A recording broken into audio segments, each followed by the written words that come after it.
গোপালগঞ্জ অনেক কিছু আসলে গোপালগঞ্জের মানুষ সবচেয়ে অবহেলিত। এই ব্যাখ্যা দিতে গেলে অনেক সময় লাগবে। এটা আসলে কিভাবে অবহেলিত, যদি আপনাকে আমি ছোট্ট করে বলি মানে সেটা শেখ পরিবারের কাছে জিম্মি ছিল অনেকটা। এই গোপালগঞ্জের মানুষ কি আসলে এই যে 12ই ফেব্রুয়ারি নির্বাচনে ভোট দিতে যাবে, আপনার কাছে কি তথ্য আছে? গোপালগঞ্জ সত্যি একটা ভালো জায়গা, একটা খারাপ জায়গা, সবকিছু মিলে গোপালগঞ্জের বর্তমান যে সিচুয়েশন, এই সিচুয়েশনটা খুবই ক্রিটিক্যাল একটা মুহূর্ত যাচ্ছে আসলে। সেটা হচ্ছে গোপালগঞ্জের মানুষ ভোট দিতে যাবে। কেন যাবে? আহ গোপালগঞ্জের মানুষ পরিবর্তন চেয়েছিল। এটা আসলে এই পরিবর্তন কি পরিবর্তন আমি আপনাকে আসলে বোঝাতে পারিনি হয়তো।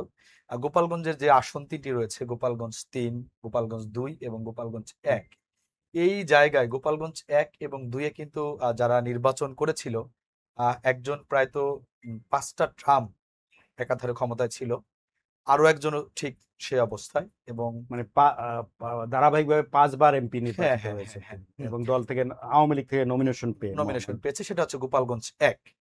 এবং গোপালগঞ্জ 2-এও একজন ছিলেন, তিনিও ধারাবাহিকভাবেই ছিলেন। আর গোপালগঞ্জ 3-এ ছিলেন হচ্ছে, আপনারা জানেন যে শেখ হাসিনা। শেখ হাসিনা ছিলেন। জনগণের যে প্রত্যাশা আসলে গোপালগঞ্জের মানুষ মানুষ আসলে আমি আপনার মাধ্যমে বলতে চাই যে এই আমরা টেলিভিশনের স্ক্রিন বা সবাই যেভাবে জানি যে গোপালগঞ্জ অনেক কিছু, আসলে গোপালগঞ্জের মানুষ সবচেয়ে অবহেলিত। এই ব্যাখ্যা দিতে গেলে অনেক সময় লাগবে। এটা আসলে কিভাবে অবহেলিত, যদি আপনাকে আমি ছোট্ট করে বলি মানে সেটা শেখ পরিবারের কাছে জিম্মি ছিল অনেকটা এটা। এমনটাই বলা যেতে পারে আসলে। মানে জিম্মি আমি বলবো না আসলে।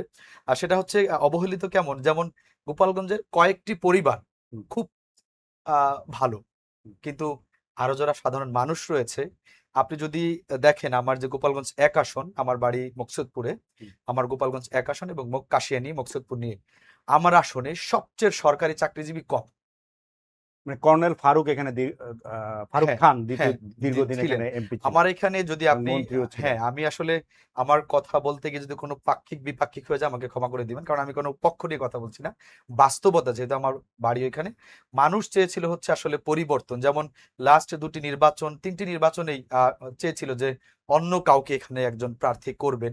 সেখানে ফারুক খানকে যে আমি দোষী করবো এরকম না, হয়তো তার আশেপাশে যারা ছিল, মানে প্রত্যেকটা যারা সংসদ নির্বাচন করে, প্রতিটি নেতাই আসলে ভালো, যে দলেরই হোক না কেন, তারা না হলে সংসদ নির্বাচন করতে পারে না ভালো না হলে। কিন্তু তার আশেপাশে যারা থাকে, তারাই হচ্ছে এলাকাটাকে আসলে চষে বেড়ায়। এলাকাটার বদনামটা শুধু তাদের জন্যই হয়। আচ্ছা।